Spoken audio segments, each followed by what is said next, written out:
अस्सलामुअलैकुम नाजरीन, मैं IH हबीबी, आप देख रहे हैं कासमी नेटवर्क इंडिया। हमारे चैनल से जुड़ने के लिए सब्सक्राइब जरूर करें। इनकलाबी और ऐतिहासिक सरजमीन अमृतसर पर आप सबको सलाम करते हुए मैं अपनी बात शुरू करना चाहता हूँ। अब इस वक्त देश के हर आदमी को ये मालूम हो चुका है कि इस देश में दो ऐसे लोग हैं जिन्होंने आजाद भारत में पहली मर्तबा भारत के नागरिकों को बांटने के लिए भारत के लोकतंत्र के सबसे बड़े मंदिर में लोकसभा और राज्यसभा के जरिए से एक ऐसा कानून पास किया जिस कानून ने आजादी के 70 साल के बाद हिंदुस्तान के नागरिकों को मजहब की बुनियाद पर बांटने का काम किया है।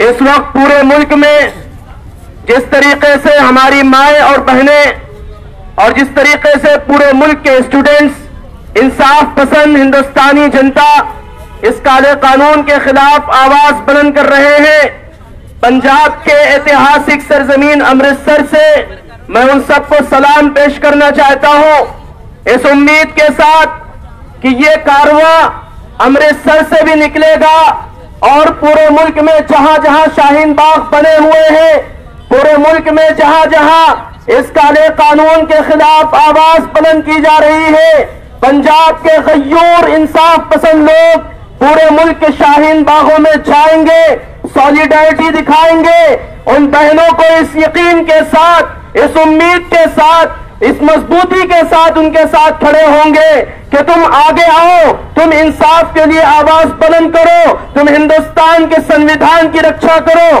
तुम बाबा साहब डॉक्टर भीमराव अंबेडकर के इस संविधान की हिफाजत के लिए आगे आओ। अगर तुम्हारे साथ लोकतंत्र को बांटने वाले कोई गलत हरकत करते हैं, अगर तुम्हारे ऊपर वो अटैक करते हैं, तो तुम्हारे भाई तुम्हारे पीछे खड़े हुए हैं इंशाअल्लाह।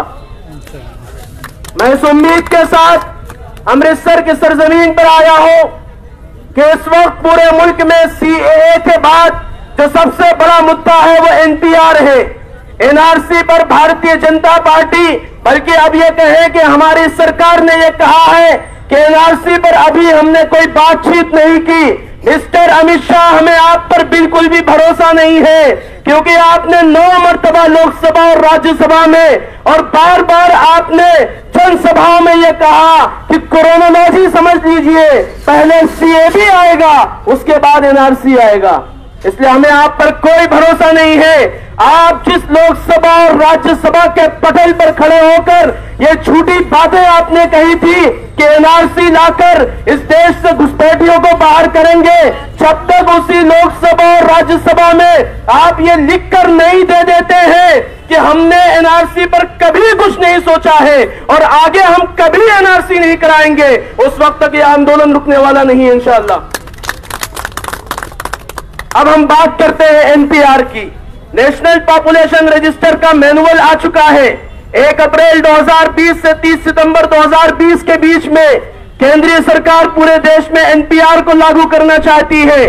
सूचना प्रसारण मंत्रालय प्रकाश जावड़ेकर ये कहते हैं कि हम NPR इसलिए करा रहे हैं ताकि हम देश के हर नागरिक तक सरकार की स्कीम को पहुंचा सके।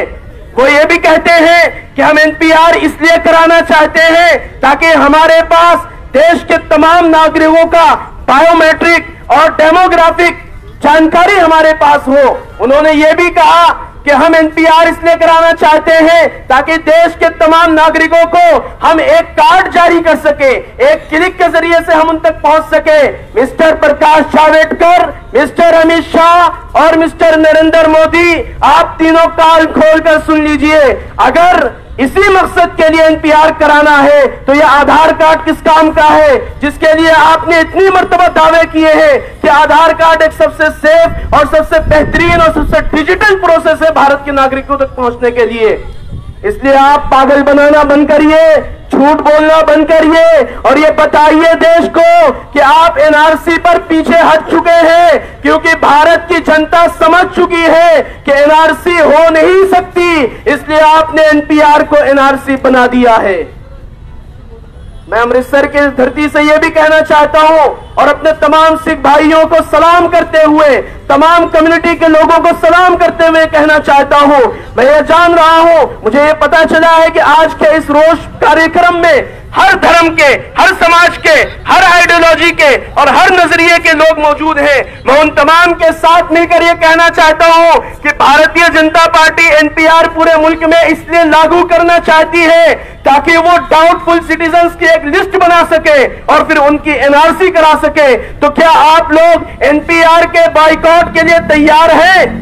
तैयार है। क्या आप लोग एनपीआर के बाइकआउट के लिए तैयार हैं? तैयार है। तो यहीं से आप ये आवाज भी बुलंद करिए कि भारतीय जनता पार्टी तो इसको वापस ले ही ले। भारतीय जनता पार्टी के अलावा जो कांग्रेस शासित राज्य है, जो अदर बीजेपी स्टेट है, वो अभी तक एनपीआर पर अपना स्टैंड क्यों नहीं क्लियर कर रहे हैं?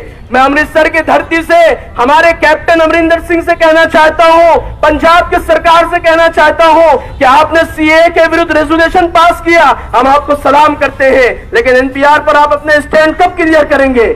जबकि ये जानते हैं एनपीआर के मैनुअल में बहुत साफ लफ्जों में लिखा हुआ है कि जो लोग एनपीआर करने आएंगे उनको इस बात का पूरा अधिकार दिया गया है कि वो किसी भी आदमी के मालूमात ले, किसी के डेटा को ले और उसके बाद अगर उनको लगे कि ये आदमी डाउटफुल है तो उसके नाम के सामने डी लिख दे। हमारे आपके बीच में रहने वाले, हमारे साथ आपस की लड़ाई लड़ने वाले, हमारे साथ रोजमर्रा की नोकझोंक करने वाले अब हमारी शहरियत, हमारी नागरिकता तय करेंगे। इसलिए मैं ये कहना चाहता हूं कि एनपीआर एनआरसी से कहीं ज्यादा खतरनाक है। ऐ पंजाब के गयूर लोगों, आओ साथ मिलकर पंजाब की सरकार से ये मुतालबा करते हैं, ये डिमांड करते हैं कि अगर आप वाकई इंसाफ के साथ हैं, अगर आप वाकई बाबा साहब डॉक्टर भीमराव अंबेडकर के संविधान की रक्षा की कसम खाते हैं, तो आइए सबसे पहले एनपीआर के खिलाफ रेजोल्यूशन पास करिए और पूरे पंजाब में एनपीआर को बॉयकॉट कर दीजिए। यहां पर जो राजनीतिक पार्टियों के लोग हैं, जो सामाजिक संगठनों के लोग हैं, मैं उनसे अपील करना चाहता हूं, उनसे एक कहना चाहता हूं कि आप यहां से निकले, एक कारवां बनाए, कैप्टन अमरिंदर सिंह साहब से मिले, सरकार से मिले, उनको समझाएं कि अगर एनपीआर होगा तो एक बड़ी तादाद ऐसी है जो डाउटफुल बन जाएगी, जो आपको वोट देते हैं इसलिए वोट नहीं देते हैं कि जब आपको उनकी जरूरत पड़े तो आप उनको गोल गोल घुमाएं। इसलिए आज ये बात क्लियर कर देना चाहते हैं कि एनपीआर की लड़ाई एनआरसी से भी कहीं ज्यादा खतरनाक लड़ाई है। आइए हम सब मिलकर अमृतसर की इस धरती से ये शपथ लेते हैं, ये हलफ लेते हैं कि जब तक सीएए वापस नहीं होगा उस वक्त तक हम लोग पीछे हटने वाले नहीं इंशाल्लाह। जब तक एनआरसी पर सरकार ये क्लियर नहीं कर देती है कि हम एनआरसी कभी नहीं लाएंगे, उस वक्त तक ये आंदोलन खत्म नहीं होगा इंशाल्लाह। हम ये भी तय करते हैं कि एनपीआर में मैनुअल में जो चीजें लिखी हुई है, जब तक आप उनको खत्म नहीं करेंगे उस वक्त तक हम एनपीआर करने नहीं देंगे इंशाअल्लाह। हाथ उठाकर आप कहें आवाज दो।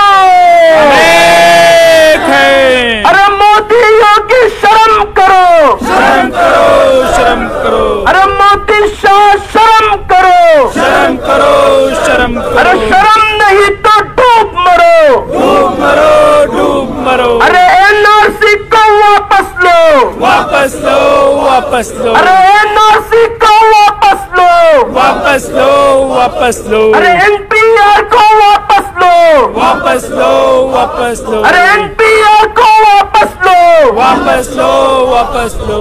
अरे एनपीआर को वापस लो, वापस लो, वापस अरे लो। पंजाब सरकार सुन लो, सुन लो, सुन लो। अरे पंजाब सरकार सुन लो, सुन लो, सुन अरे लो। एनपीआर को रोक लो, रोक लो, रोक लो।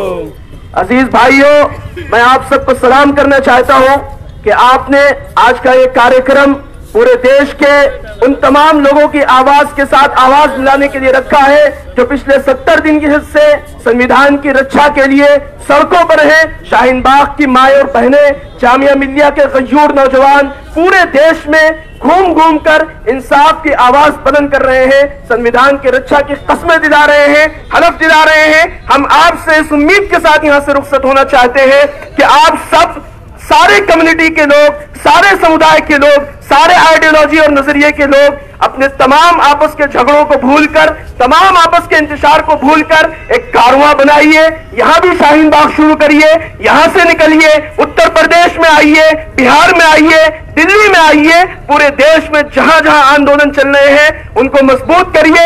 ये लड़ाई भारत के संविधान की रक्षा की लड़ाई है, ये लड़ाई हिंदुस्तान के वजूद की लड़ाई है, ये लड़ाई हिंदुस्तान के सेकुलरिज्म और जमहूरियत की लड़ाई है। जब तक इस देश में बाबा साहब डॉक्टर भीमराव अंबेडकर का संविधान महफूज रहेगा, जब तक इस देश में प्रियम्बल ऑफ इंडियन कॉन्स्टिट्यूशन महफूज रहेगा, उस वक्त तक हम सब महफूज हैं। वरना तो यह देश हिंदुत्व के राह पर चलेगा, यह देश हिंदू राष्ट्र बनने के रास्ते पर चल पड़ेगा, और वो हम सब के लिए इतना ही घातक होगा जितना एक काला कानून हमारे लिए घातक है। धन्यवाद, बहुत बहुत शुक्रिया। इनकलाब जिंदाबाद, इनकलाब जिंदाबाद, इनकलाब जिंदाबाद। सलाम। दोस्तों ਹੁਣ ਆਪਾਂ ਤੋਂ ਮਾਰਚ ਕੱਢ ਰਹੇ ਹਾਂ। ਸਾਡਾ ਜੋ ਮਸ਼ਵਰਾ ਹੋਇਆ ਹਾਲਗੇਟ ਤੱਕ ਦਾ, ਸਾਡਾ ਜਿਹੜਾ ਮਸ਼ਵਰਾ ਹੋਇਆ ਉਹ ਇਹ ਮਸ਼ਵਰਾ ਹੋਇਆ ਕਿ ਆਪਾਂ ਹਾਲਗੇਟ ਤੱਕ ਮਾਰਚ